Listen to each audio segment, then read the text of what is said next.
There's one technicality about meta-analysis that I need to mention, and that is the different models.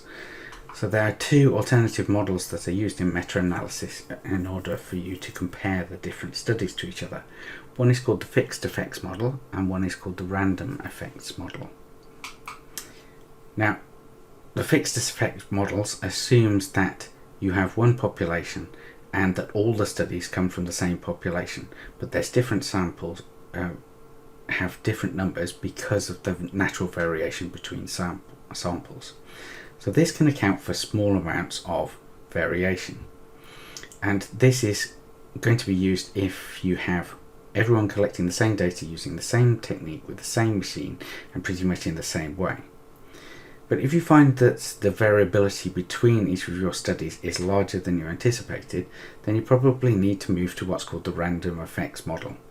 So this assumes that each study has some basic fundamental differences in the way they've been carried out. So this changes the populations that they come from. So for example, if one of them was a study in a particular ethnicity and another study comes from a different ethnicity, this confounding variable has made things different so that they're not so easily comparable to each other. This increases the variability between studies, and therefore you have to use a more sophisticated statistical model.